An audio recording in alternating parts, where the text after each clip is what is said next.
여러분들은 인생을 살아오시면서 벼랑 끝에 써보신 경험이 있습니까? 어떤 분들은 수시로 써보시는 분도 계실 것이고, 어떤 분은 이런 인생의 벼랑 끝에 한 번도 써본 경험이 없는 분도 계실 것입니다. 대체로 우리의 인생들이 보면은 이런 벼랑의 끝에 서게 될 때에 사람들에게 나타나는 대체적인 반응들이 있습니다. 그 반응들이 보면은 실라로기 하나라도 붙잡고자 하는 그런 간절한 마음, 그것은 누구에게나 다 공통적으로 아마 나타나는 것 같습니다.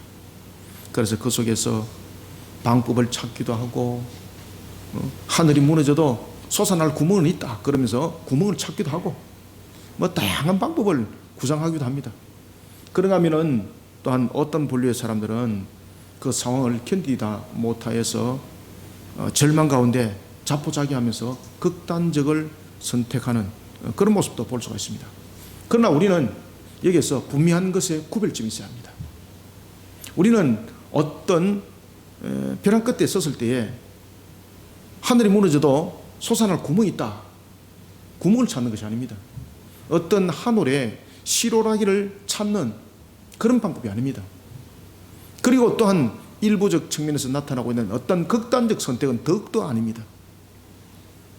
오늘 우리는 요셉이 옥에 갇혔던 한 장면을 통해서 우리는 성도들이 인생의 벼랑 끝에 섰을 때에 어떤 상황 속에 우리는 어떤 반응을 해야 되는가라는 것을 조명해 주고 있습니다. 먼저 우리는 그러한 상황들이 부닥쳤을 때에 제일 먼저 우리가 인지해야 될 것이 있습니다. 그것은 뭔가 하면 하늘은 무너져도 솟아날 구멍이 있다, 이것이 아닙니다. 하늘은 무너져도 솟아날 구멍이 있다는 것은 요행 또는 우연적 방법, 여러 가지 이런 부분들의 모습들을 바라봅니다. 순서가 틀린 거죠. 우리는 믿음을 가진 자들은 그러한 상황들이 부닥쳤을 때 제일 먼저 우리가 찾아야 될 것은 뭔가 하면은 살아계신 하나님을 찾아야 합니다. 아시겠습니까? 살아계신 하나님이 이 모든 것을 주관하고 계신다라는 것에 대한 사실에 대한 믿음, 이것이 먼저 선결의 문제가 되어야 되는 것입니다.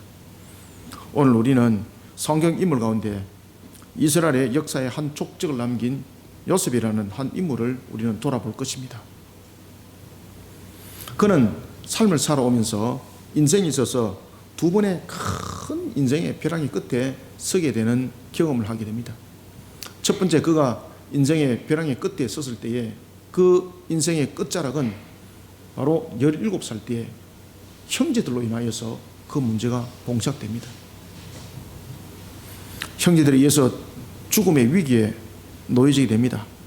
그리고 이스마엘 상인에게 의해서 팔려 애굽의 보디발 집에 종이 되는 겁니다. 그런 그가 보디발 집에서 약 한 11년의 종사를 하면서 그의 나이 28이 되었을 때였습니다. 두 번째, 인생의 파란만장한 그러한 벼랑의 끝에 서게 되는 경험을 하게 됩니다. 그 내용인적 바로 음녀인 보디발 아내의 그 유혹을 뿌리치다가 누명을 덮어 쓰게 된 거죠. 목숨을 담보할 수 없는 그런 감옥에 갇히게 됩니다. 얼마나 무너지겠습니까? 그러면서 그가 30의 애굽의 총리가 되기까지 그는 감옥에서 벼랑 끝에서는 그런 인생을 살아가게 되는 겁니다. 특히 그가 갇혔던 곳이 왕의 감옥이라는 것은 살아서는 놓을 수 없는 곳입니다. 그러니 그 왕의 감옥에 갇혔다는 것은 곧 죽은 것과 같은 것이었습니다. 그러니 소망과 희망이 없는 거예요. 그런 인생의 끝자락에 그는 살아왔던 인물이었습니다. 사랑하는 성도 여러분, 벼랑 끝에 쓴 사람의 인생은 분명히 기로에 쓰게 되어 있습니다. 얼마나 많은 갈등을 하는지 모릅니다. 이때에 그의 인생이 정말로 추락으로 끝날 것인가, 아니면 그의 인생에 하늘을 나르는 비상할 수 있는 날개를 달 것인가, 여기에 대해서 우리는 먼저 깨달아야 될 것이 있는데, 그것은 살아계신 하나님이 그 상황들을, 그 모든 것들을 주관하고 계신다는 것에 대한 확실한 믿음이 우리를 그 속에서 분리해내고 구별해낸다는 사실입니다. 바로 기로에 쓰게 된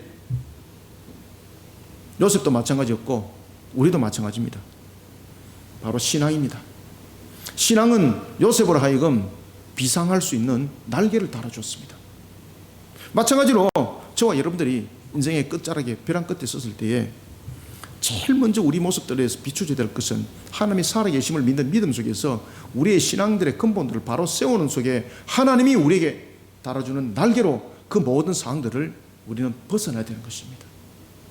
그래서 우리는 인생이 참으로 벼랑 끝에 쓴 것 같은 그런 모습이 되어 있을 때에 참으로 무너져서 소망과 희망이 없는 그러한 끝자락을 살아가고 있을 때에 그 끝자락 같은 그 인생도 하나님이 주관하고 계신다는 것을 우리는 믿고 신앙으로서 우리는 탈출구를 찾아야 하는 것입니다. 그러지 아니하고 하늘은 무너져도 솟아날 구멍이 있다라는 그러한 방법을 찾고 수단을 찾고 이 속에서 더욱더 무너짐을 분명하다는 사실입니다. 오늘 우리는 요셉을 통해서 우리는 어떤 신앙의 모습으로 이와 같이 비상하는 날개를 달아야 될 것인지 세 가지 관점을 통해서 우리가 한번 돌이켜 보도록 하겠습니다. 먼저 우리가 19절을 한번 읽어봅시다. 시작. 그의 주인이 자기 아내가 자기에게 이르기를 당신의 종이 내게 이같이 행하였다 하는 말을 듣고 심히 노한지라. 아멘. 여러분들, 우리가 보면은 자신이 어떤 위기에 봉착했을 때에, 자신이 어떤 인생의 끝자락에 있었을 때에 자신의 잘못과 자신의 어떤 실수로 일어난 것은 그런 억울함은 없습니다. 그런데 자신이 잘못된 거 없고 정말로 누명을 덮어서서 그런 인생의 끝자락에 도달했을 때에 그 억울함은요, 그 분함은요, 그 원통함은 잠을 잘 수가 없는 거예요. 그래서 대체로 사람들이 이런 상황에 부딪히게 되면요, 그냥 정신이 돌아버리는 거죠. 오늘 우리는 본문에 요셉을 통해서 그가 분명히 그 위기 가운데 그 벼랑의 끝에 섰을 때에 정말로 그 인생이 얼마나 무너졌겠습니까? 그런데 의외로 요셉이 굉장히 침착하더라는 것입니다. 아시겠습니까? 의외로 굉장히 냉정하더라는 것입니다. 우리는 이 내용들을 통해서 먼저 19절부터 21절 통해서 먼저 첫 번째, 자신의 인생의 끝자락과 같은 모습이 봉착되어졌을 때에 어떻게 우리는 신앙의 날개를 달아야 되는가? 신앙의 날개를 다는 방법이 있는 거죠. 먼저 첫 번째는요, 깊은 옥과 같은 환경이 주어져도 원망과 낙심과 탄식과 포기로 반응하면 안 됩니다. 이 속에 반드시 원망과 낙심과 포기로 반응하는 것은 내가 신앙으로 비상할 수 있는 날개를 절대 달지 못하는 조건을 만들어버리는 전신갑주가 됩니다. 마귀의 그물에 완전 사로잡히는 거죠. 그러면 그 속에는 하나님의 은혜가 더딥혀지지 않습니다. 그래서 요셉이 보면은 이 옥에 갇힌 이 모습을 통해서 그가 어떻게 해서 이렇게 정말로 냉정할 정도로 침착했을까? 물론 여러분들 그도 육신을 가지고 있는 사람인데 이 본문에서는 표현을 하질 않았지만은 그가 얼마나 다급했겠습니까? 우리가 옥에 갇혔을 때에 그가 두 간수장이 들어옵니다. 떡 굽는 간원장, 술 맡은 간원장. 그 간원장들의 꿈을 해몽할 때에 그가 술 맡은 간원장에게 뭐라고 말합니까? 내가 이런 억울함을 통해서 내가 옥에 갇힌 것을 왕에게 좀 알려주십시오 라고 하소연 하잖아, 그죠? 그러면 그도 얼마나 답답했겠습니까? 그 상황들은 그 본문 속에서 등장하는 거죠. 그러나 이 속에서 여러분 반드시 여러분 구별해야 될 것은 뭔가 하면요, 요셉은 그 상황 속에서 분명히 원망하고 낙심하고 그리고 인생을 포기할 정도로 끝장나는 그런 감옥에 던짐을 당했을 때에 그는 그렇게 인생이 풀려갈 수도 있었습니다. 그런데 여기서 요셉을 우리가 돌이켜 볼 것은 그가 하나님을 의심치 않았다는 겁니다. 아시겠습니까? 그래서 하나님이 그에게 냉정함을 만들어주는 거예요. 따라서 우리는 어떤 상황이 부닥쳤을 때에 제일 먼저 우리가 원망하잖아요. 저도 그렇게 부딪히다 보면은 누구도 원망하기도 하고 그러는데, 그러면요, 하나님의 은혜가 더딥혀지질 않아요. 마귀가 그물을 딱 쳐버리기 때문에 원망이라는 그물을 그 속에 마귀가 역사를 해버렸고, 낙심이라는 그 속에 마귀가 그물을 쳐서 역사해버렸고, 절망이라는 속에 마귀가 그물을 쳐서 역사해버렸기 때문에 하나님의 은혜가 그 그물을 뚫고 들어오지 못해요. 아주 간단한 것 같은데 여기서부터 우리의 신앙들의 근본들을 세워야 됩니다. 그런데 이러한 신앙의 근본들을 세우기 위해서는요, 제일 먼저 기본적으로 우리가 세워져야 될 것이 있습니다. 우리가 여러분 100층 건물을 지으려면 100층에 대한 기초가 되어 있어야 돼요. 3층밖에 짓지 못하는 그런 기초인데 100층을 지으면요, 짓는 순간 바로 무너짐을 당하는 거예요. 우리가 벼랑 끝에 있었습니다. 인생이 무너지는 겁니다. 이거는요, 100층보다도 더 높은 건물이거든요. 이 속에 우리는 그것을 이길 수 있는 탄탄한 믿음에 대한 기초가 있어야 되는 거예요. 그것이 바로 뭔가 하면은 하나님이 살아계심에 대한 믿음입니다. 따라서 깊은 옥과 같은 환경이 주어져도 원망과 낙심 그리고 포기로 반응하지 말고 나를 일으키고 회복시켜 주실 하나님의 때를 의심치 않는 신앙으로 날개를 달아야 합니다. 그러면서 그 날개를 달고 다음의 때를 준비하는 성도들이 되시기 바랍니다. 보디발이 자신의 아내의 말을 듣고 대노합니다. 그는 자신의 아내의 모함으로 요셉을 향해서 그릇된 판단을 하고 있다는 사실조차도 깨닫지 못합니다. 사실은 그는 이 사건에 대해서 진상조사를 해야 되는 거잖아요. 그런데 진상조사를 하지 않습니다. 왜 그런가 하면 요셉은 종이잖아요. 주인의 입에서 나왔으면 종은 처벌의 대상으로 끝나는 거예요. 얼마나 억울해요, 인생이.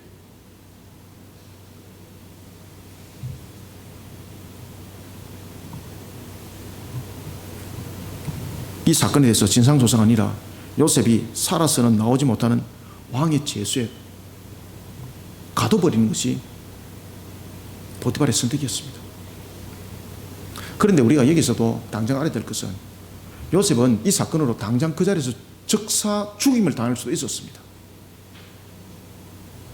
요셉을 당장 죽일 수도 있었습니다, 보디발은.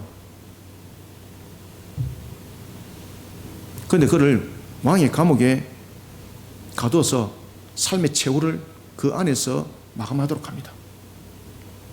아마 보디발은 그 순간에 요셉이 자신의 집에서 11년 동안 자신을 섬겼던 그런 충성, 그런 섬김에 대한 진심, 이런 부분에 대한 마지막 아마 별이었을 것입니다. 그래서 거기서 즉결 심판하지 않고 왕의 감옥으로 요셉을 던졌던 것입니다. 특히 요셉을 여러분 왕의 감옥에 넣었다는 것은, 왕의 감옥은 주로 어떤 사람들이 그곳에 갇혀 있는 겁니까? 국가 반란 세력들, 뭐 간단한 여러분들 범죄자들은 왕의 감옥에 갇히는 것이 아니죠. 일반 감옥과 왕의 감옥은 완전히 구별되어 있었습니다. 그 당시 왕의 감옥은요, 일반적 감옥과 완전히 형태가 다른 곳이었습니다.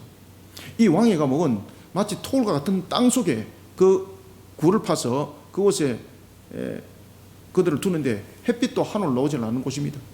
도망갈 길이 없는 거죠. 그거는 일반적 다른 감옥들은 나갈 수 있는 방법이 있습니다. 그런데 왕의 감옥은요, 그 땅 안에서 죽는 거예요. 그냥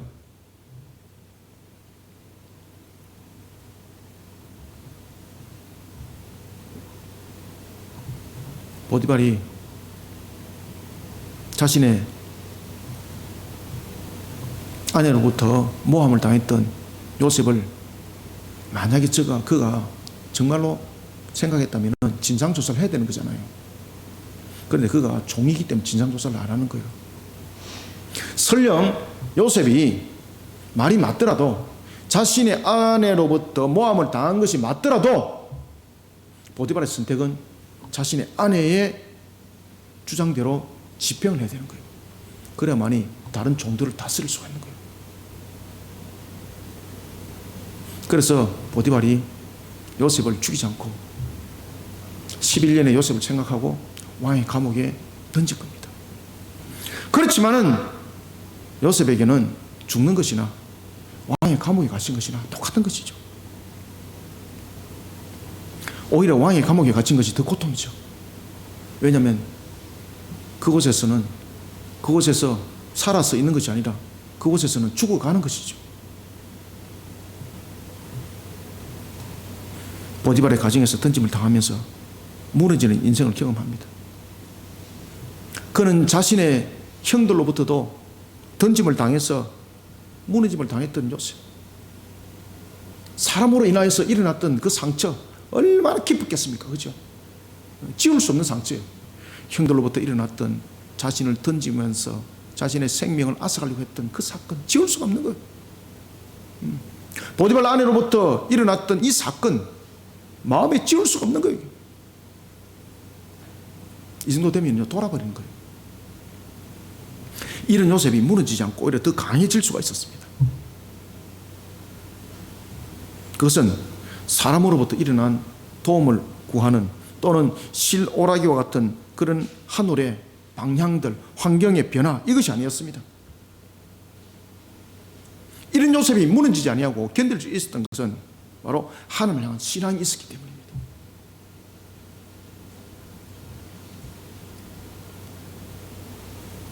성경은 말합니다. 요셉이 옥에 갇혔으나 여호와께서 요셉과 함께 하시고, 아멘. 이것이 무슨 뜻일까요? 요셉과 함께 하시고라는 것은 요셉이 그 상황 속에서도 하나님을 향한 신앙 속에 그가 견고하게 자신을 세웠습니다. 그러니 하나님께서 그를 붙드셨습니다, 이 말입니다. 이게 아시겠습니까? 따라서 우리는 이 말씀에 주목하셔야 됩니다. 낭망할 수밖에 없는 그 환경 속에서도 요셉은 신앙을 떠나지 않았다는 겁니다.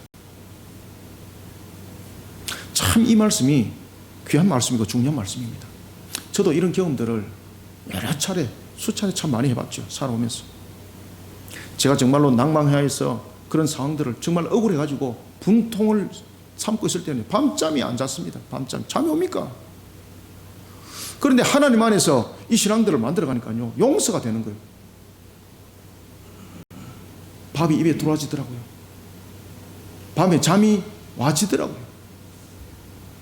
상황이 달라져요, 여러분. 아시겠습니까?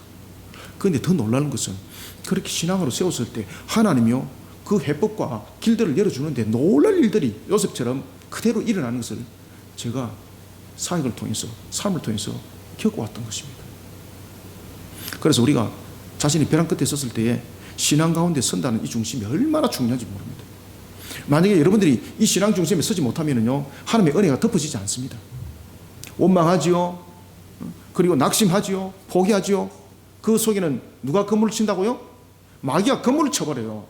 마귀가 그물을 치기 때문에 어떤 틈을 통해서도 하나님의 은혜가 그 속에 들어오지 못합니다.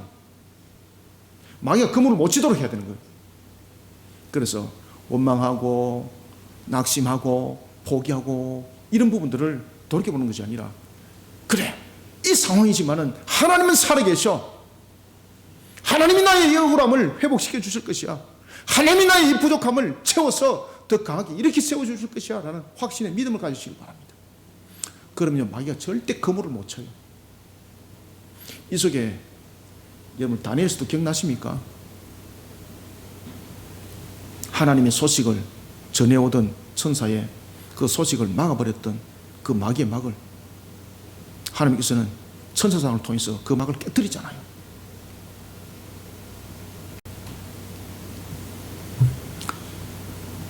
요셉이 그 환경을 이겨나갈 수 있었던 것은 그의 어떤 성격과 그의 어떤 주변의 환경과 보디발이 요셉아, 네가 비록 그 옥에 갇혀 있지만은 내가 그 옥에서 좀 편안한 시간을 보내도록 해줄게, 이런 어떤 확답과 이런 것들이 아니었습니다. 그런 무너지는 삶을 겪을 수밖에 없는 왕의 감옥, 소망과 희망은 절대 찾아볼 수 없는 그 왕의 감옥, 그곳에서 그가 흔들리지 않았던 것은 바로 신앙으로 자신을 세웠기 때문입니다. 그런데 중요한 것은요, 신앙으로 자신을 딱 세우는 그 순간 하나님이요, 날개를 딱 달아버려요. 아시겠습니까? 이 날개를 딱 다니까 이제 마귀들이, 어둠의 세력들이 침투하지 못하는 거예요. 신앙으로 자신을 세우는 순간 하나님이 그를 이끌어갑니다. 시련과 절망을 원망과 한탄으로 성화시키지 않습니다. 하나님께서 날개를 달아가지고 소망과 희망을 보게 만듭니다. 그래서 성경이 그 말을 하는 겁니다. 요셉이 옥에 갇혔으나 여호와께서 요셉과 함께 하시고, 아멘. 날개를 달았다는 거죠. 19절부터 21절을 함께 읽습니다. 시작. 그의 주인이 자기 아내가 자기에게 이르기를 당신의 종이 내게 이같이 행하였다 하는 말을 듣고 심히 노한지라. 이에 요셉의 주인이 그를 잡아 옥에 가두니 그 옥은 왕의 죄수를 가두는 곳이었더라. 요셉이 옥에 갇혔으나 여호와께서 요셉과 함께 하시고 그에게 인자를 더하사 간수장에게 은혜를 받게 하심에 아멘. 아시겠습니까? 이 구절들을 중간중간 끊어서 한번 읽어보십시오. 하나님 보여요, 여러분들.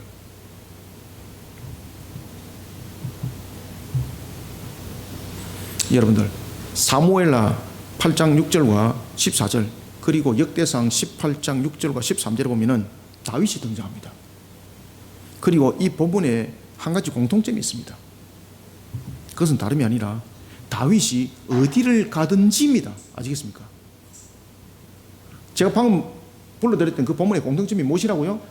다윗이 어디를 가든지 여호와께서 이기게 하셨더라 이 말입니다. 아멘. 다윗은 요셉 못지않게 모함으로 억울한 도피 생활을 했습니다. 고국을 떠나서 블레셋이라는 타국에서 살해만이 되었던 그런 모습,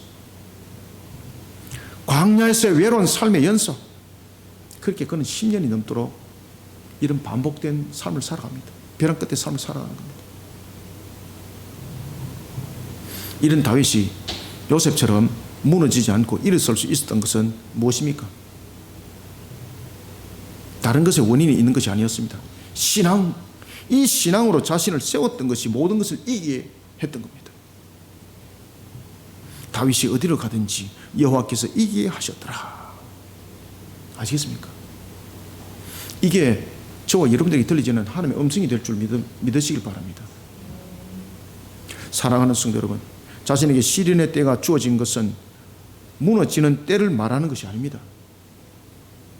만물을 주관하신 하나님, 화복을 주관하시는 하나님을 향한 신앙의 눈을 떠야 합니다.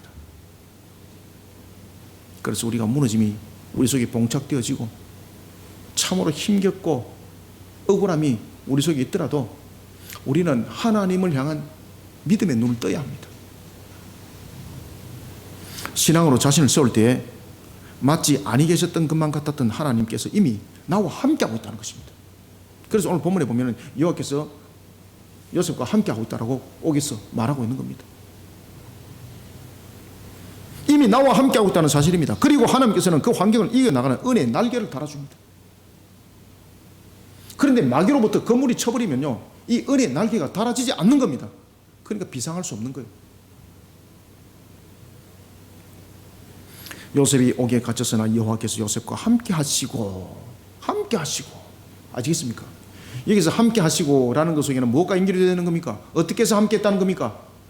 요셉이 여호와를 향한 신앙으로 세워져서 이렇게 함께 하시고라는 겁니다. 아시겠습니까?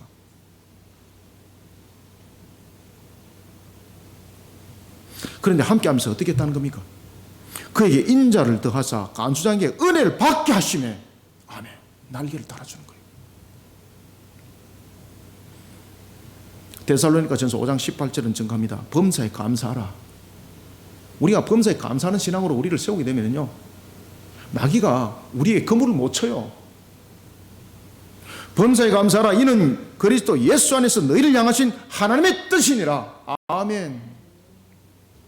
깊은 옥과 같은 환경이 주어질 때 원망과 낙심 그리고 포기로 반응하는 것은 마귀에게 자신을 내어주는 기계가 되는 겁니다. 마귀가 그물을 쳐버리는 거죠. 그러면 은혜의 날개를 달 수가 없어요. 우리는 그 순간 신앙으로 반응하셔야 됩니다. 신앙으로 나를 일으키고 회복시켜 주실 하나님의 때를 의심치 않는 신앙으로 우리를 세워야 합니다. 그때 하나님이 날개를 달아줘요. 오늘도 주신 말씀을 삼가 잘 깨닫으시고 나를 일으키고 회복시켜 주실 하나님의 때를 의심치 않는 신앙으로 날개를 달고 다음의 때를 준비하는 은혜의 성도들이 다 되시기를 소원합니다. 두 번째는 우리가 22절 한번 읽읍시다. 시작. 간수장이 옥중 죄수를 다 요셉의 손에 맡김으로 그 재반 사물을 요셉이 처리하고. 아멘. 두 번째는 우리가 깊은 옥과 같은 시련의 때가 자신에게 주어졌을 때에 하나님 앞에서 행하듯이 해야 됩니다. 아시겠습니까? 두 번째는 코람데오 신앙입니다. 첫 번째는 믿어 의심치 않는 겁니다. 두 번째는요, 코람데오입니다. 코람데오. 하나님 앞에서 행하듯 정직을 드러내는 공의의 신앙입니다. 코람데오죠. 공의의 신앙으로 형통의 날개를 달아 미래를 우리는 준비해야 합니다. 그래서 우리에게 어려움과 환난과 우리를 낙담시키는 그 과정이 있을지라도 그것은요, 우리는 그 상황 속에서 무너지면 안 돼요. 우리는 그 상황 속에서 무너짐을 당하면 마귀에 잡히는 겁니다. 우리는 그 상황 속에서 주저앉는 것이 아니에요. 미래를 준비해야 돼요. 미래를. 아시겠습니까? 항상 미래를 준비하셔야 돼요. 하나님이 주관자지 않습니까? 하나님이. 그래서 그때 미래를 준비할 때 어떻게 준비하라고요? 코람데오 신앙으로 준비하라는 거예요. 코람데오 신앙으로. 요셉은 시련을 맞았을 때도 자신에게 주어진 환경에 대해 원망을 앞세우지를 않았습니다. 하나님 앞에서 행하듯이 최선을 다해서 섬깁니다. 보디발의 집에 종으로 팔렸을 때도, 억울함을 당해 옥에 갇혔을 때도 동일했습니다. 만약 요셉이 자신이 당했던 그 환경에 함몰되어 있다든지, 그 속에서 원망을 하는 속에서 갇혀버렸다든지, 그러면 어떻게 되었을까요? 말 그대로 다른 것 없습니다. 화병에 걸리든지 아니면 우울증에 걸려가지고 돌아버렸을 겁니다. 이 답입니다, 이게. 그리고 허락된 하나님의 생명의 연수를 다 살아가지 못하는 겁니다. 요셉이 만나는 환경 속에는 여러분 하나님의 섭리가 있습니다. 아시겠습니까? 저와 여러분들이 만나는 환경 속에는 무엇이 있다고요? 하나님의 섭리가 있어요, 여러분들요. 그래서 신앙이 우리 모든 것을 이겨나가는, 뚫고 나가는 우리의 미래가 되어야 되는 것입니다. 그때 그 미래를 뚫고 나갈 때 그 미래의 계획은요, 코람데오의 모습으로서 미래의 계획을 잡아 나가야 되는 거예요.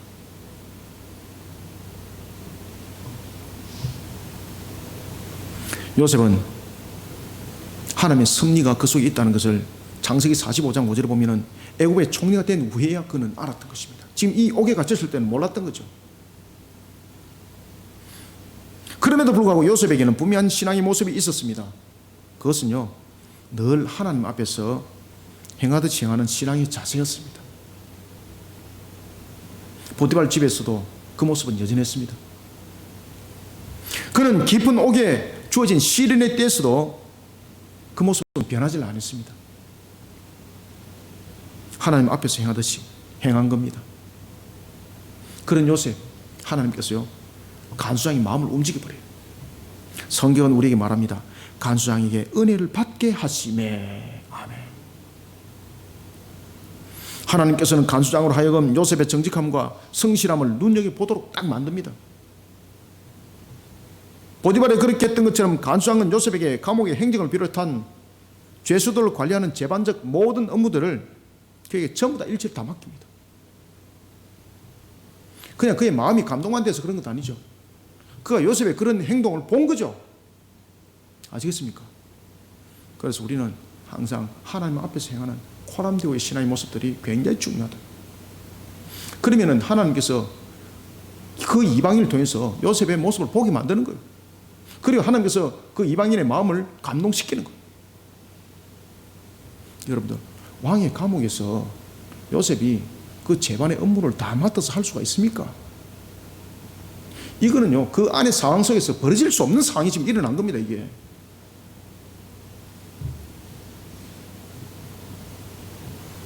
목사님, 교도소 가면은 그 죄수들 가운데서 소지하는 당번들도 있고, 그 뭐 순번해서 여러 가지 있습니다. 물론 여러분들 그 속에서 제가 이제 교도소에 제가 훈육 담당이 되어서 한 3년 동안 섬길 때에 제가 전체 집회를 한번 한 적이 있었습니다.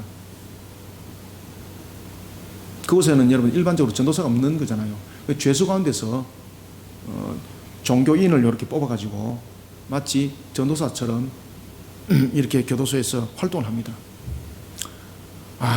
제가 그분들을 찬양을 인도하는 것을 제가 듣고 제가 참 두 가지가 감동이 되었습니다. 첫 번째는요, 제가 지금까지 들어봤던 찬양 가운데 제일 못 부르는 거예요. 세 사람은 막 감동이 되어서 막 찬양을 하는데 곡도 잘 안 맞고, 대체로 여러분 찬양 인도하러 놓은 사람들 보면은 좀 음악에 대해서도 잘 아시는 분들이잖아요.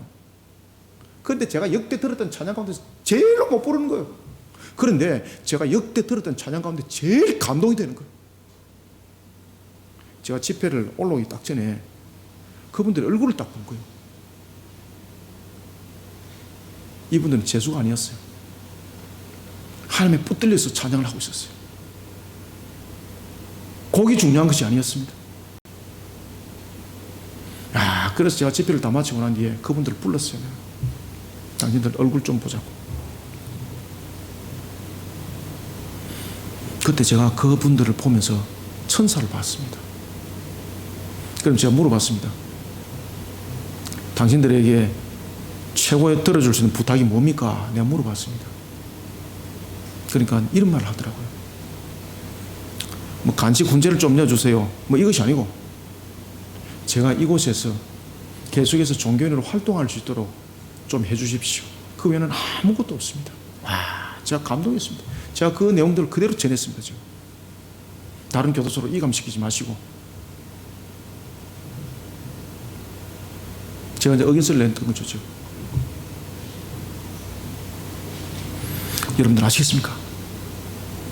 그 마음을 움직이는 것은 그냥 움직이는 것이 아니에요. 그의 모습을 보고요. 보고. 아시겠습니까?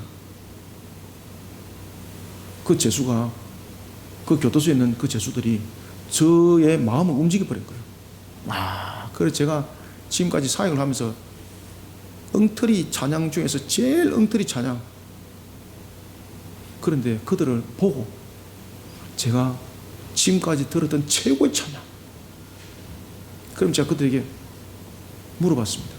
당신들 무엇을 부탁을 들어줄 수 있는 것이 무엇인가? 혹시 나는 이제 밖에 뭐 가족이란 이런 부분에서 뭐 소식을 좀 전해주고 뭐 이런 부분들 부탁, 이런 것들을 할 줄 알았었습니다. 아시겠습니까?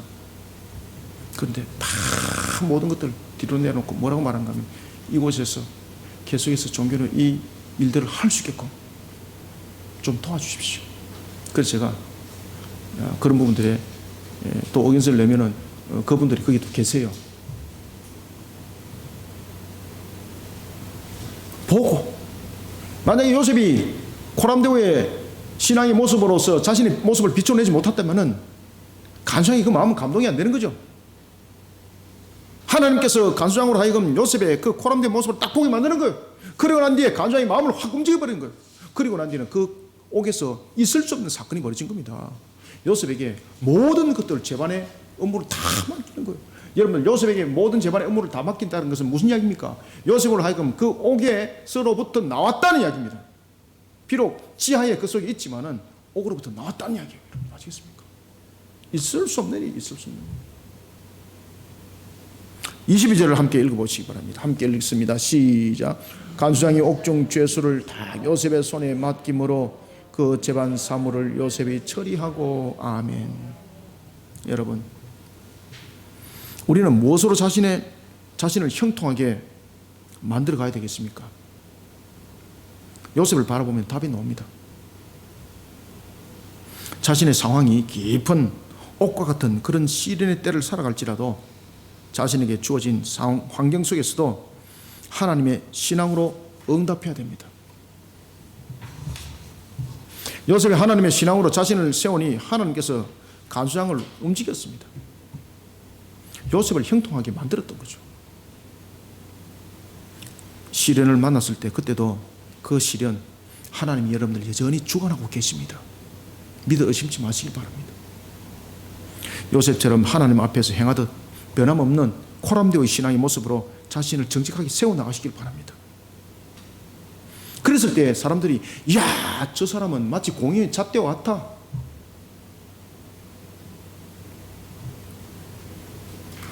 우리가 사람이 살아오면서 실수할 수는 있습니다. 그죠? 그래서 옥에 갇힐 수도 있습니다. 그러나 그때도 우리의 모습들은 무너지는 것이 아니라 하나님을 향한 신앙으로 코람데오의 모습으로 세워놓으시면요, 하나님이 만들어 가십니다. 제가 그 장면의 목격자잖아요. 나는요, 지금도 그 사람들 얼굴 잊어버리지 않습니다. 그 모습이 잊어버리지 않습니다. 얼마나 제게 인상적으로 깊이 와닿는지. 찬양 인도하면서 제가 그렇게 은혜롭게, 정말로 그렇게 천사처럼 찬양하는 사람 처음 봤습니다. 얼마나 찬양을 못하는지. 그런데 그 찬양이 제 마음판에 새겨졌던 겁니다.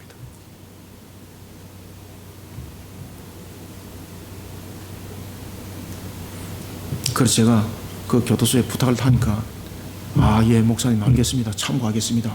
이분들이 여기서 계속 활동할 수 있도록 배려를 하겠습니다. 다 그 이야기를 하는데 제가 너무나도 기쁜 거예요. 그래서 그 사람들 만나서 면회라도 하고 싶은데 그 사람들은 제가 번호를 하나 뭐를 하나 면회를 할 수 없는 거잖아요.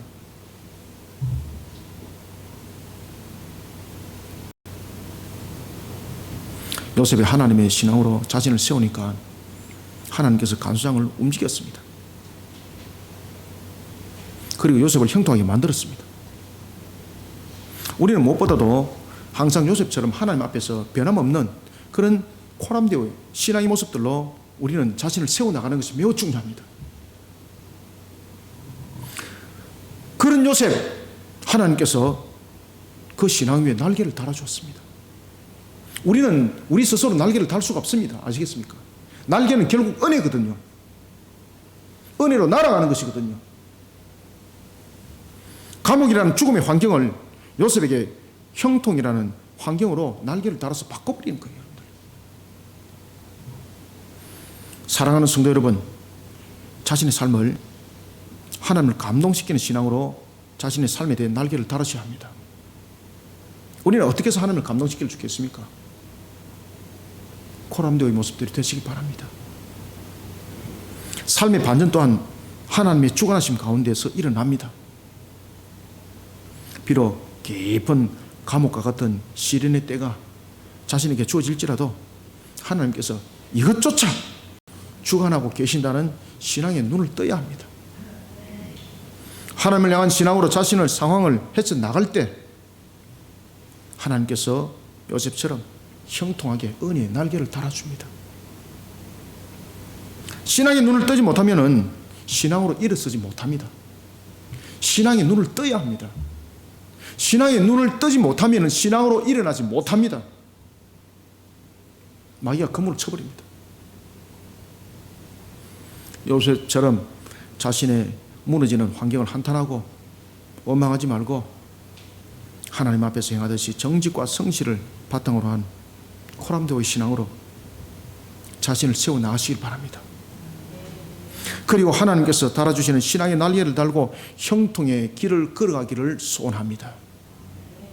세 번째는 23절을 읽습니다. 시작. 간수장은 그의 손에 맡긴 것을 무엇이든지 살펴보지 아니하였으니 이는 여호와께서 요셉과 함께 하심이라. 여호와께서 그를 범사에 형통하게 하셨더라. 아멘. 지금 여호와께서 요셉과 함께 하고 있다는 것이 21절에도 말했지만은 23절에서 다시 이야기를 하는 거예요. 여호와께서 요셉과 함께 하십니다. 여호와께서 그를 범사에 형통하게 하셨더라. 범사가 무엇입니까? 모든 것이거든요. 다른 말로 말하면 더 큰 은혜로 하나님께서 다가오셨다는 겁니다.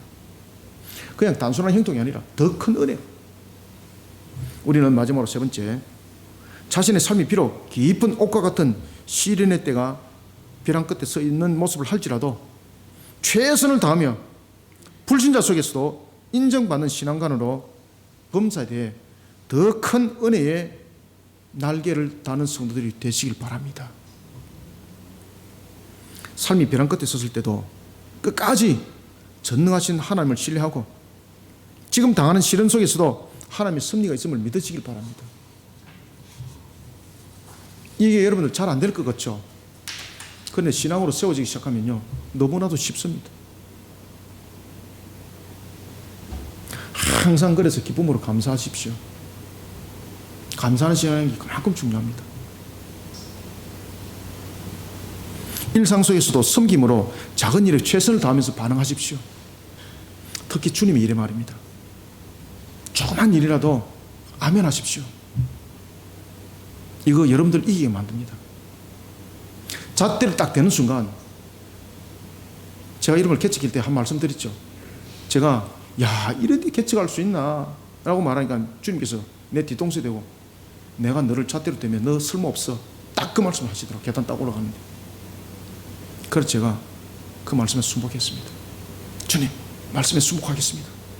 그런데 그 말에 순복을 통하고 난 뒤에 하나님께서 교회가 막 일치월창하고 막 활짝 열어지고 이것이 아니었습니다.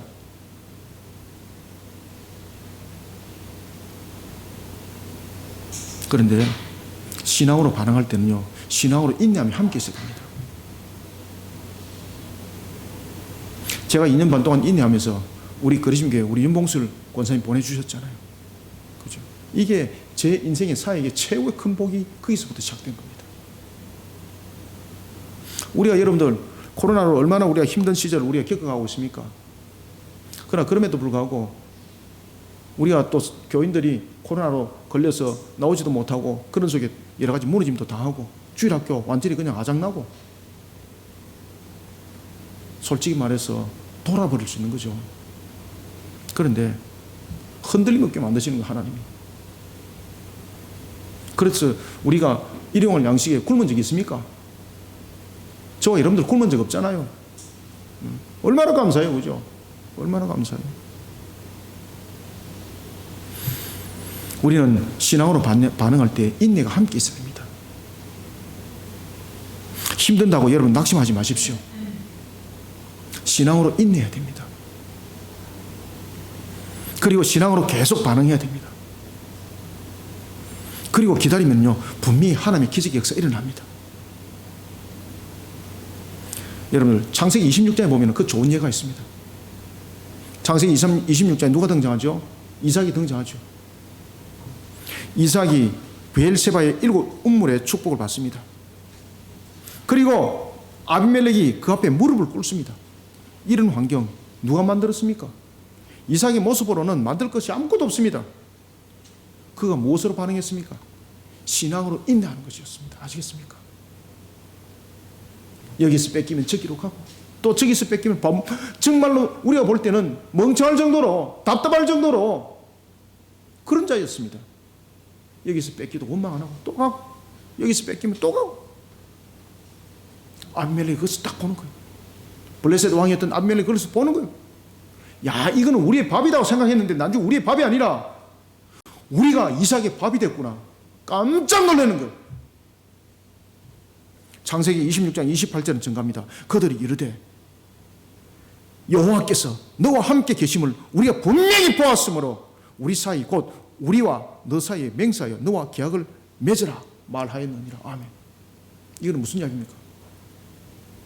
여호와 하나님이 이삭을 번성하게 이렇게 세우시고 복종의 것을 봤다는 거죠.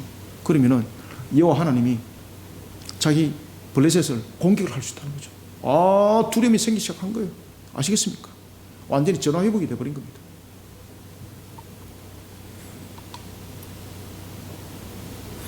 우리가 신앙으로 반응할 때에 또한 우리의 중요한 것은 시련의 때가 벼랑의 끝에 있을지라도 불신자들조차도 그것을 인정할 수 있는 우리의 정직한 신앙과 함께 인내 신앙이 함께 있어야 되는 겁니다. 우리는 하나님으로부터 은혜를 받는 방법이 성경에 여러 가지 길들이 조명되어져 있습니다.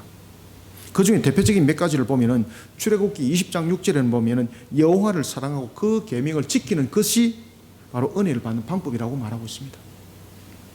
그리고 또한 잠언 14장 9절에 보면은 정직하게 행하는 것이 은혜를 받는 방법이라고 말하고 있습니다.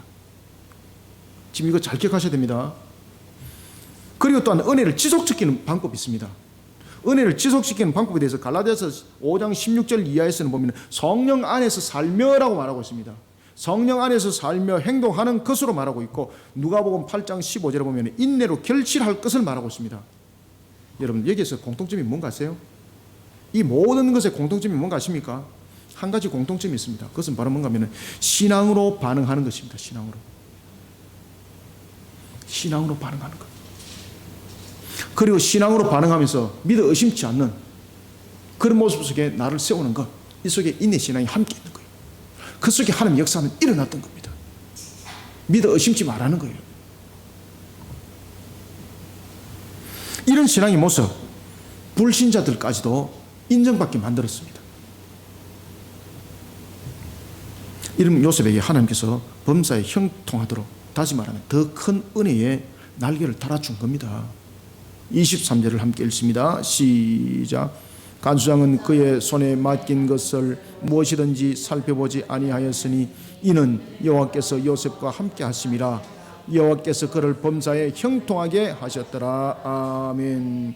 사랑하는 성도 여러분, 삶이 깊은 옥과 같은 시련의 때들을 맞이했습니까? 자신의 모습이 비록 벼랑 끝에 서 있는 모습을 할지라도 신앙 안에서 최선을 다하시기 바랍니다. 하나님 그것을 원하십니다. 최선을 다하는 것과 다하지 않는 것은요, 분명히 구별이 됩니다. 최선을 다한다는 것은 하나님을 향한 믿음이 있기 때문에 최선을 다하는 겁니다. 최선을 다하지 않는 것은 무슨 이유가 있기 때문입니까? 해도 소용이 없다라는 믿음의 거부입니다. 그래서 최선을 다하시길 바랍니다. 이 최선이 불신앙이 돼서는 안 됩니다. 중요한 것은 신앙의 관점이 되어야 합니다. 요셉처럼 신앙의 관점으로 최선을 다하면서 불신자 속에서도 인정받는 모습은 하나님께 영광이 돌려지는 겁니다. 하나님은요, 이 신앙에 대해서 이 신앙의 탑을 반드시 기억하세요. 그래서 오늘 본문에 보면은요, 범사의 형통이란 더 큰 은혜의 날개를 달아주는 거예요. 여러분들 아시겠습니까? 그래서 오늘 우리는 짧은 본문이지만은 이 속에서 우리가 이 시대를 헤쳐나갈 수 있고 우리의 환경들을 어떻게 헤쳐나가야 될지에 대해서 명확한 답을 주고 있는 겁니다. 요셉의 이 사건들을 여러분들 성경에서 일어나고 있는 사건들 전부 다 역사 속에서 일어났던 상황들을 우리에게 증거해주고 있는 것이거든요. 요셉은 여러분들이 잘 아시는 것처럼 애굽에서 최초의 도량법을 또한 개발하여서 창고관리법과 도량법 이런 부분들을 선입선출법 다 만들었던 최초 인물이지 않습니까? 하나님께서 그를 어떻게 여러분 크게 쓴가 보십시오. 여호와께서 요셉과 함께 하심이라. 여호와께서 그를 범사에 형통하게 하셨더라. 이 말씀이 여러분들 가운데 역사가 될 줄 믿으시길 바랍니다. 자신의 삶이 비록 깊은 감옥과 같은 시련의 때가 벼랑 끝에 서 있는 모습을 할지라도 절망하지 마십시오. 믿음을 가지고 미래를 준비하는 최선을 다하는 자들 되시기 바랍니다. 그러면서 불신자 속에서도 인정받는 신앙관으로 범사에 대해서 하나님으로부터 더 큰 은혜의 날개를 달기를 소원합니다. 말씀을 맺겠습니다. 여러분은, 저와 여러분들은 하나님이 주신 꿈을 이루기 위해서 태어난 자들입니다. 우리는 이 땅에 태어날 때에 잘생기고 못생기고 가진 것, 못 가진 것 이것이 중요한 것이 아닙니다. 모든 자들은 하나님의 꿈을 이루기 위해서 태어났습니다. 얼마나 중요한지 모릅니다. 시련이 찾아와도 그러니 원망하지 마십시오. 내 삶의 환경이 태어났는데 태어나자마자 밥 한 술도 못 드는 그런 가정에서 태어났습니다 라고 원망하지 마시길 바랍니다. 하나님은요, 그런 환경을 통해서 꿈을 이루게 만드세요. 원망하거나 불평하지 마시고 신앙으로 날개를 준비하시길 바랍니다. 하나님은 지금 여러분들과 함께하고 있습니다. 우리의 인생을 능히 회복시킬 수 있는 주관 되시는 하나님, 그 하나님께 나아가는 신앙이 우리로 하여금 그 환경을 벗어나게 하고 형통의 날개를 달아줍니다. 개천에서 용난다. 요즘에는 개천에서 용날 일이 없습니다. 왜 그러냐면 하수구를 다 덮어가지고. 참네. 아무튼 기가 막힌 이 코미디를 많이 하죠, 그죠? 그게 우리가 살아가는 세상입니다. 근데 여러분, 개천에서 용날 일이 뭐가 있고 아스팔트 덮었다 그래서 또 못 날 일이 뭐가 있습니까? 천지가 여러분 개벽되는 것은 하나님의 신앙 안에서 개벽되는 겁니다. 그래서 주께서도 말씀했지 않습니까? 너의 믿음을 가지고 이 산들에서 저 바다로 옮겨질지어다라고, 그건 너가 겨자씨만 하나의 믿음이라도 있으면 반드시 옮겨진다고. 우리는 그 신앙으로 세워야 합니다. 아시겠습니까?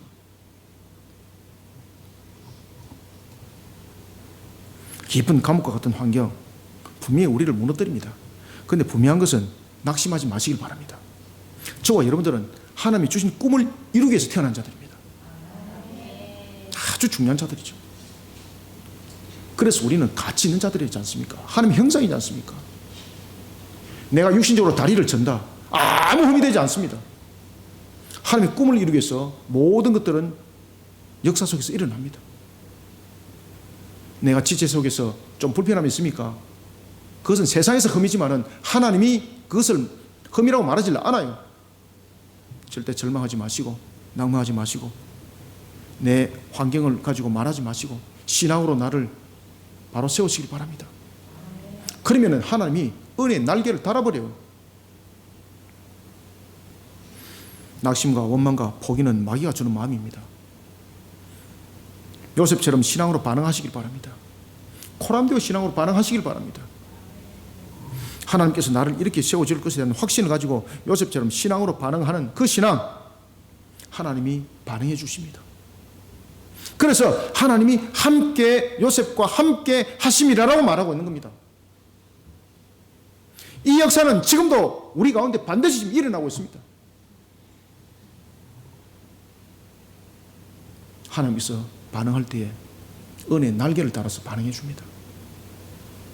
저는 지금 이 말씀을 전가하면서 지금 하나님께서 나에게 은혜의 날개를 지금 옆쪽으로 달까 뒤쪽으로 달까, 지금 양 사방으로 다 달아가지고 다리도 달고 옆에도 달고 6개 달아가지고 날아가지는 않을까.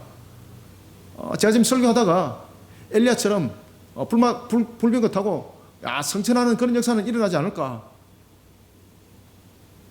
그런 기쁨 속에 제가 지금 있습니다. 제가 지금. 사랑하는 성도 여러분, 하나님께서 나를 일으켜 주실 것에 대해 확신을 가져야 합니다. 요셉처럼 말입니다. 그래서 요셉처럼 신앙으로 우리는 반응해야 합니다. 그 신앙에 하나님이 반응해 주십니다. 하나님이 그 신앙에 날개를 달아주십니다. 그래서 그 날개를 은혜라고 말하는 겁니다. 자신의 삶이 비록 감옥과 같은 시련의 때를 맞이했을지라도 최선을 다하며 불신자 속에서도 인정받는 신앙관으로 범사에 대해 더 큰 은혜의 날개를 다는 주인공들이 다 되시기를 주님의 이름으로 축원합니다. 살아계셔서 역사하시는 주님, 주께서 오늘도 우리에게 은혜 담비를 부어주시니 감사합니다. 신앙으로서 우리로 하여금 은혜의 날개를 준비하여 하였던 하나님의 말씀, 요셉을 통하여 주신 말씀으로 우리의 모든 성도들 녹여 주시옵소서. 주님의 말씀으로 오늘도 우리를 통임해 주시고 믿어 의심치 아니하는 신앙 속에 달려가기를 소망합니다. 하나님은 살아계심을 믿습니다. 우리에게 오늘도 함께하고 있음을 믿습니다. 어떤 시련과 어떤 환경도 하나님이 주관하고 있음을 믿습니다. 하나님께서는 우리를 이 땅에 세우신 것은, 이 땅에 또한 우리를 태어나게 한 것은 하나님의 꿈을 이루기 위해서 우리를 이 땅에 두시고 태어나게 하신 것을 믿습니다. 우리는 하나님의 형상입니다. 가장 존귀한 자임을 믿습니다.